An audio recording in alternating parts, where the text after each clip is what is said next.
नमस्कार। मेरा नाम भाऊ तोरसेकर। आप देख रहे प्रतिवाद।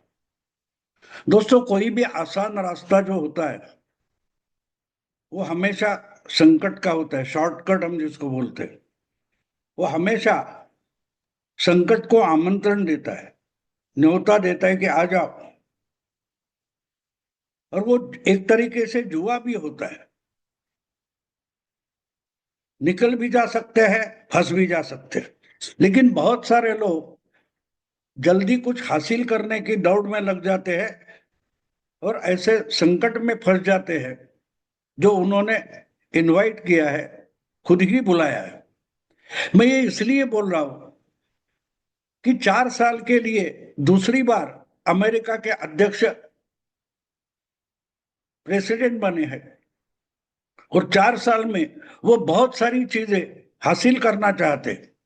एक बड़े देश के, और जितना देश महान होता है, बड़ा होता है, सुपर पावर होता है, उसके लिए काम इसलिए बहुत कठिन होते हैं, आसान नहीं होते हैं। जितना छोटा पॉपुलेशन हो, जितना छोटा देश हो, उसके लिए जो चीजें हासिल करने में आसानी लगती है, उतने बड़े पॉपुलेशन के लिए आसान नहीं बिल्कुल होती। इसलिए तो 10 साल हो गए, बहुत सारे लोग पूछते कि मोदी ने क्या किया। तो 140 करोड़ का देश है और एक मानो खंडप्राय देश है। तो ऐसे पॉपुलेशन में बहुत कुछ अचीव करना, हासिल करना आसान नहीं होता। ये जानकर बड़े स्लोली मोदी जी आगे बढ़ रहे। लेकिन ट्रम्प सुपर पावर होकर और बहुत सारे साधन उनके हाथ में होने के बावजूद फंसते जा रहे। तो क्यों जा रहे, ये समझना जरूरी होता है। मुझे कभी कभी कभी अजीब लगता है इनका जो तरीका होता है कुछ लोगों का, कि आज जिस ढंग से टैरिफ वॉर करके दौड़ रहे हैं ट्रम्प, और जितना जाल फैला रहे, वो खुद ही फंसते जा रहे हैं। आपको याद होगा, जब वे चुनाव लड़ रहे थे या चुनाव जीतने के बाद भी, प्रेसिडेंट बनने के बाद भी, मोदी माय फ्रेंड ऐसी बातें करते थे। आज अचानक दुश्मन क्यों हो गए? क्या बात है? मोदी ने इनका क्या बिगाड़ा है, या भारत ने, इंडिया ने अमेरिका का या डोनाल्ड ट्रंप का क्या बिगाड़ा है? तो ये इस ढंग से दुश्मनी पालने के प्रयास में लग गए। तो इसका कारण भी ढूंढना होता है। और पूरे के पूरे दुनिया के और अब अमेरिका के भी जो पॉलिटिकल पंडित है, वो ढूंढने में लगे ऐसा क्या बिगड़ गया मोदी और ट्रंप में कि ये सब हो गया। तो इसका कारण ये कि इन्होंने शॉर्टकट निकालने की कोशिश की। देखो, मैं कितना बड़ा हूं, मैंने तो अमेरिका का प्रेसिडेंट हूँ, सुपर पावर जो है उसका प्रेसिडेंट हूँ। तो मैंने बोल दिया और लोगों ने मान लिया। कोई गली का गुंडा जिस ढंग की बात करता है, उसी तरीके से अमेरिका का प्रेसिडेंट बोलता है कि भारत और पाकिस्तान का जो जंग छिड़ गया था, वॉर शुरू हो गया था, मैंने उसमें युद्ध विराम कर दिया, मैंने सीज फायर कर दिया। बल्कि ऐसा कुछ हुआ नहीं, ऐसा कुछ हुआ नहीं। वह फिर बोलते कि हमास और इसराइल का वॉर इन्होंने रोका है, अभी भी चल रहा है। ठीक है, भारत और पाकिस्तान का जो जंग था, वो जंग था ही नहीं, एक लश्करी कार्रवाई थी। लेकिन हमास और इसराइल का वॉर तो 1 डेढ़ साल पहले से चल रहा था, ट्रंप अध्यक्ष नहीं थे। यूक्रेन और रशिया का वॉर अब 2 साल होने को आए, शायद हो गए, चल रहा है। ये बोल रहे हैं कि देखो मैं भी रोक देता हूं।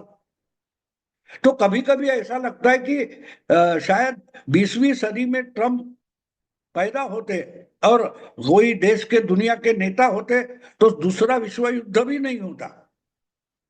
कहने का मतलब ये है कि ये नोबेल जो पुरस्कार होता है, वो हासिल करना चाहते हैं, और इसलिए दुनिया को बार बार खुद ही बता रहे हैं कि ये वॉर मैंने रुकाया है, वो मार, और तारीफ वॉर तो खुद शुरू करते हैं। तो एक बात हमें समझना चाहिए कि इसमें जो गलती हो जाती है, अभी गलती हो गई है क्योंकि इन्होंने भारत को और मोदी को नीचा दिखाने के लिए पाकिस्तान के जो फील्ड मार्शल है, सिपह सालार है, आसिफ मुनीर, उनको दूसरी बार अमेरिका में बुलाया और वो छेड़ना चाहते तो मोदी को गुस्सा दिलाना चाहते, भारत को छेड़ना चाहते, इसलिए बुलाया, बात साफ है। लेकिन जिसको बुलाते हो वो कम से कम गधा ना हो, ये तो देखना चाहिए। और मुनीर ने जाकर वहां ऐसा भाषण कर दिया अमेरिका में, कहीं फ्लोरिडा में, कि पाकिस्तान के ही बहुत सारे पत्रकार और पॉलिटिकल पंडित गुस्सा हो गए, क्योंकि मुनीर ने पाकिस्तान को तो फंसा दिया है, लेकिन पाकिस्तान के साथ साथ अमेरिका और डोनाल्ड ट्रंप को भी फंसा दिया है। कहीं उनका जो भाषण था क्लोज डोर था, लेकिन उसकी बातें बाहर आ गई। पाकिस्तान के ही जो अमेरिका वासी वगैरह है या पाकिस्तान को चाहने वाले लोग हैं, ऐसे लोगों का एक सम्मेलन रखा था, फंक्शन रखा था, वह भाषण करते हुए मुनीर ने फिर से भारत को परमाणु बम की धमकी दे दी है। यहां तक कि गुजरात में जो मुकेश अंबानी की रिलायंस इंडस्ट्री की रिफाइनरी है वो भी उड़ा देंगे मिसाइल छोड़कर। भारत के कश्मीर में अगर सिंधु नदी पर बांध बांधे जाते हैं, बांध खड़े कर दिए जाते हैं, तो वो भी मिसाइल से उड़ा देंगे अगर पाकिस्तान का पानी रोका तो। अरे गधे, पाकिस्तान का पानी भारत ने पहले ही रोका है, और जब मन चाहे तब छोड़ देते हैं और पाकिस्तान में बाढ़ आ जाती है। तुमने क्या किया? तुमने क्या किया? तो कहने का मतलब दोस्तों ये है कि ऐसे गधे को अगर आप दोस्त बनाओगे तो दुनिया आपको भी गधा समझने लगती है, क्योंकि उसकी तो भाषा सुधरती नहीं है, लेकिन तुम्हारी भाषा बिगड़ती जाती है। और बिल्कुल ट्रम्प की वही हालत हो गई है, वही हालत हो गई है। क्योंकि मुनीर ने जो बात कही थी अप्रैल महीने में, और उसके बाद पहलगाम की घटना हो गई, और उसके बाद ऑपरेशन सिंदूर करना पड़ा था। पहलगाम और उसके बाद का सिंदूर है, उसका सब टिकरा जो है वो मुनीर के सर पर बार बार फोड़ा जाता है कि इसको आर्मी चीफ होने के बावजूद मजहब की, धर्म की बात करने की जरूरत नहीं थी, जिहादी भाषा करने की जरूरत नहीं थी, लेकिन उन्होंने कर दी।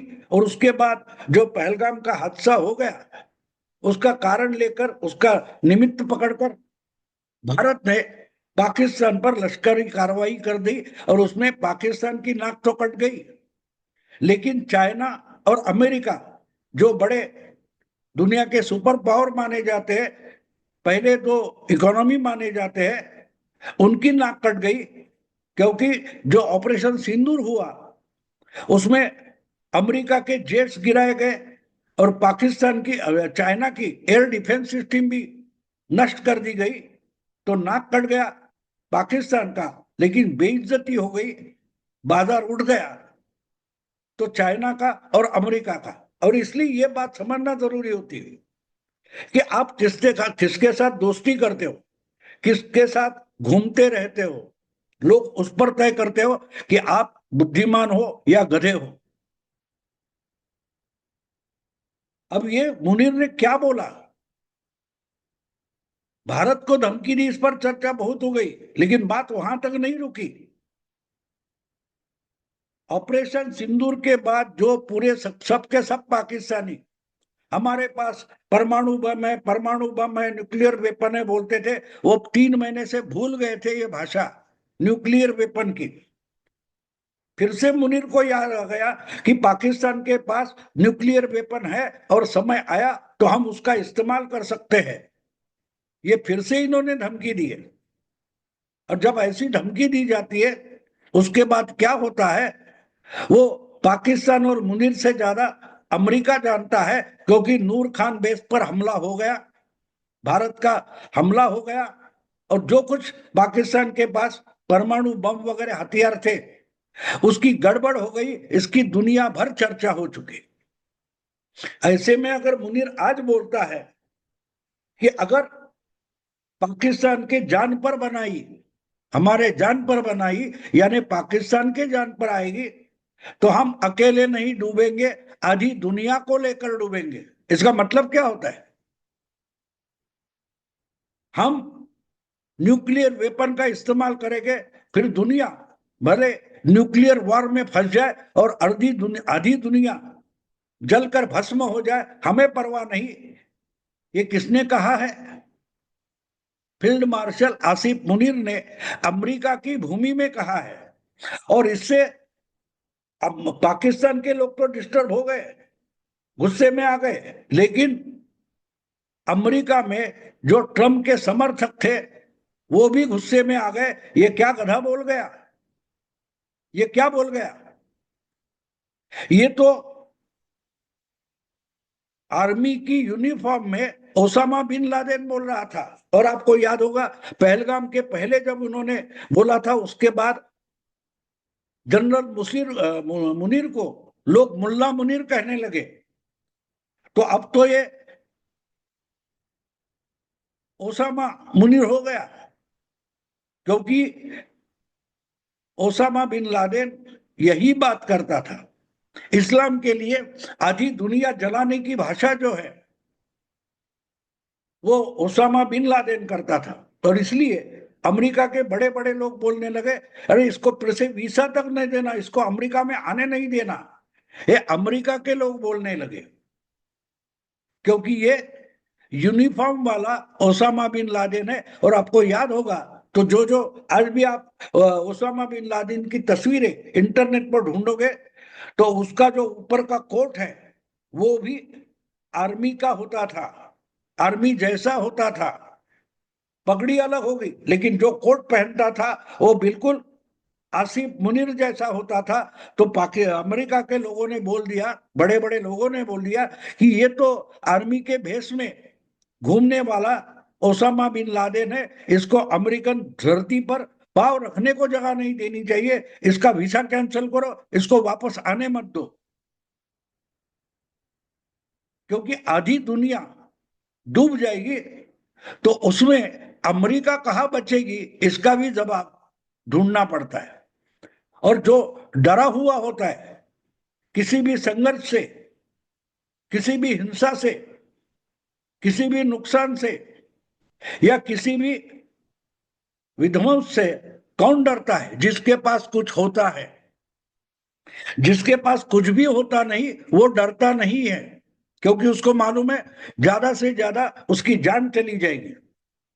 लेकिन जिन्होंने बहुत कुछ कमाया है, जिन्होंने बड़ी बड़ी प्रॉपर्टी खड़ी की है, संपत्ति खड़ी की है, वो ज्यादा डरते हैं, क्योंकि उनके जान के साथ उन्होंने जिंदगी भर कमाई हुई संपत्ति जो है वो भी खत्म हो जाएगी। तो अमेरिका और चाइना अगर दुनिया की बड़ी महाशक्तियां है और पहले वो दूसरे नंबर की इकोनॉमी है, तो दुनिया के विनाश की जब बात आती है तो सबसे डरे हुए वही होते हैं। मुझे याद आता है 50 साल पहले, 60 साल पहले समाजवादी विचारवंत हुआ करते थे, डॉक्टर राम मनोहर लोहिया। उस वक्त जो कोल्ड वॉर चलता था, तो कोल्ड वॉर में फिर से अणु बॉम्ब फेंका जाएगा, न्यूक्लियर वॉर होगा, ये चर्चा बहुत होती थी। न्यूक्लियर वेपन था किसके पास? भारत के पास तो था नहीं।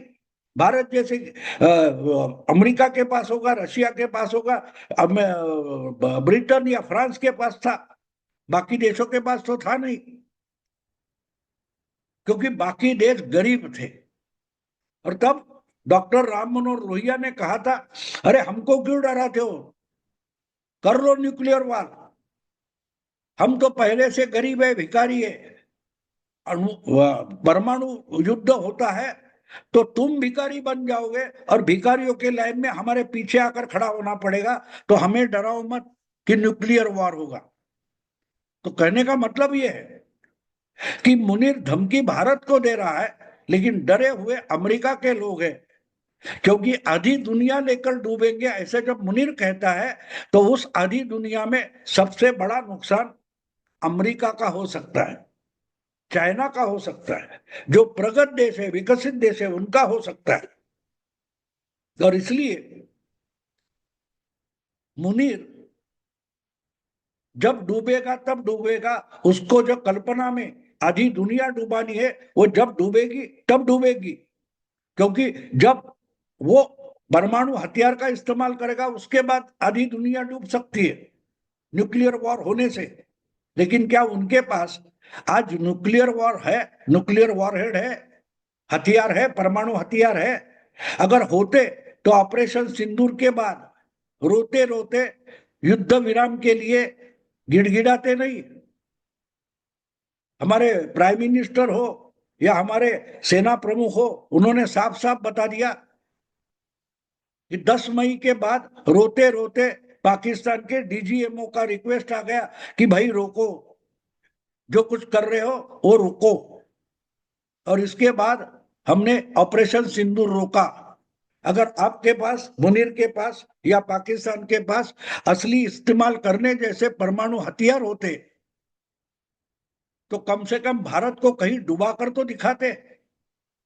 आपके मिसाइल तक इंडिया में नहीं पहुंच पाए और आप परमाणु बम फेंकने की बात कर रहे हो। तो कहने का मतलब ये कि हवा में बातें करना अलग होता है।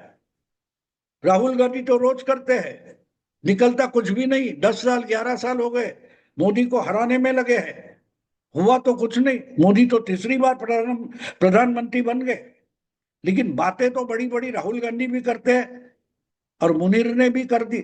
लेकिन इसमें कुछ लोगों का तो नुकसान होता है।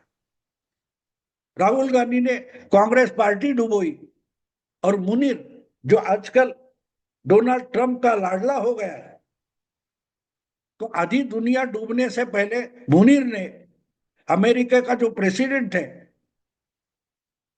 डोनाल्ड ट्रंप, उसको डुबो दिया। अमेरिका में भी डुबो दिया, क्योंकि खबरें ये भी आ रही है कि ट्रंप अभी अपने ही लोगों से इतना डरा है, अपने ही लोगों से डरा है कि उसने वॉशिंगटन डीसी, जिसको एक जिला है, छोटा सा इलाका है, टेरिटरी, जिसको अमेरिका की राजधानी माना जाता है, Washington DC, district of Columbia, वहां उसने नेशनल गार्ड लाकर तैनात कर दिए। लोकल पुलिस या आर्मी नहीं, नेशनल गार्ड। तो ट्रंप खुद ही अपने सफेद महल में, व्हाइट हाउस में नेशनल गार्ड के घेरे में छुप कर बैठ गया। तो मुनीर ने क्या कर दिया? आधी दुनिया डूबेगी तब डूबेगी, लेकिन आज ही बेचारे ट्रंप को आसिफ मुनीर ने डुबो दिया है। दोस्तों, अगर वीडियो पसंद है तो लाइक कीजिए, शेयर कीजिए और प्रतिवाद को सब्सक्राइब कीजिए। नमस्कार।